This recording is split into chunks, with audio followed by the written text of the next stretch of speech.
ఆదికాండము 45వ అధ్యాయము. Genesis chapter 45. అప్పుడు యోసేపు తన యొద్ద నిలిచిన వారందరి ఎదుట తన్ను తాను అణచుకొనజాలకన యొద్ద నుండి ప్రతి మనుష్యుని వెలుపలికి పంపివేయుడని బిగ్గరగా చెప్పెను.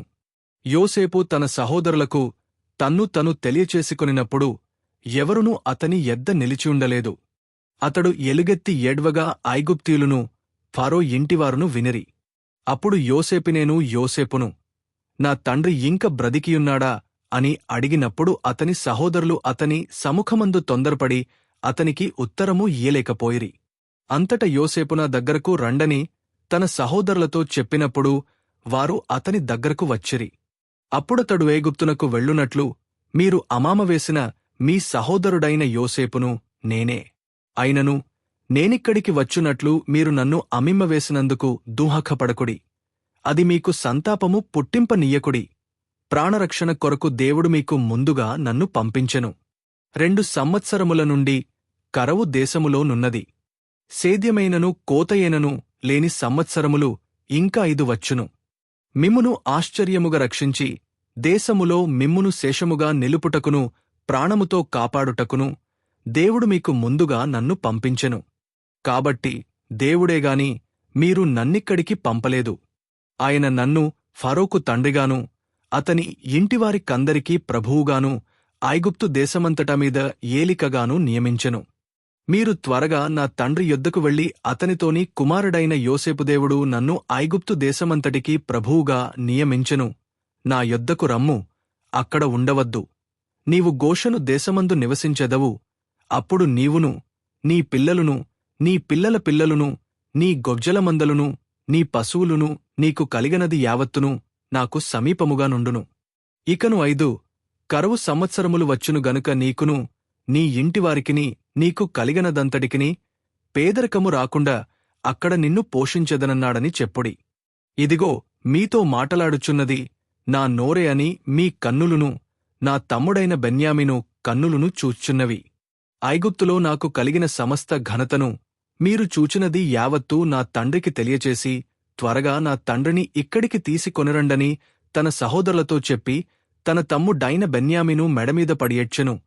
బెన్యామీను అతని మెడమీద పడి ఏడ్చెను. అతడు తన సహోదరులందరినీ ముద్దు పెట్టుకుని వారిమీద పడి ఏడ్చిన తరువాత అతని సహోదరులు అతనితో మాటలాడిరి. యోసేపు యొక్క సహోదరులు వచ్చిన వర్తమానము ఫరో ఇంటిలో వినబడను. అది ఫరోకును అతని సేవకులకును ఇష్టముగా నుండెను. అప్పుడు ఫరో యోసేపుతో ఇట్లనెను, నీవు నీ సహోదరులను చూచుమిరీలాగు చేయుడి. మీ పశువుల మీద బరువులు కట్టి కనాను దేశమునకు వెళ్లి మీ తండ్రిని మీ ఇంటివారిని వెంటబెట్టుకుని నా యొద్దకు రండి. ఐగుప్తు దేశమందలి మంచి వస్తువులను మీకెచ్చెదను. ఈ దేశం యొక్క సారమును మీరు అనుభవించెదరు. నీకు ఆజ్ఞయైనది గదా, దీని చేయుడి.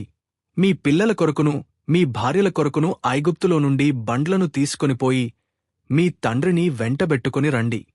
ఐగుప్తు దేశమంతటిలోనున్న మంచి వస్తువులు మీవే అగును గనుక మీ సామగ్రిని లక్ష్యపెట్టకూడని చెప్పుమనగా ఇశ్రాయేలు కుమారులు అలాగుననే చేసిరి.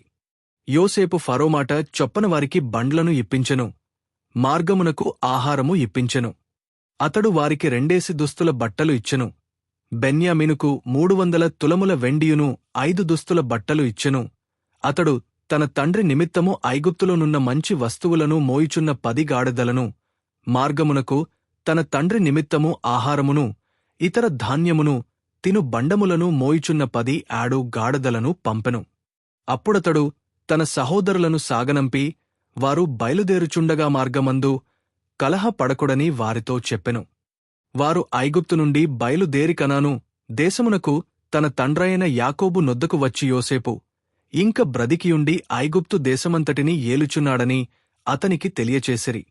అయితే అతడు వారి మాట నమ్మలేదు గనుక అతడు నిశ్చేష్టుడాయెను. అప్పుడు వారు యోసేపు తమతో చెప్పిన మాటలన్నిటినీ అతనితో చెప్పిరి.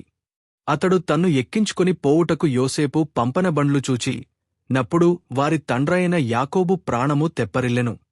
అప్పుడు ఇశ్రాయేలు ఇంతే చాలును, నా కుమారుడైన యోసేపు ఇంక బ్రతికియున్నాడు, నేను చావకమునుపు వెళ్లి అతని చూచెదనని చెప్పెను.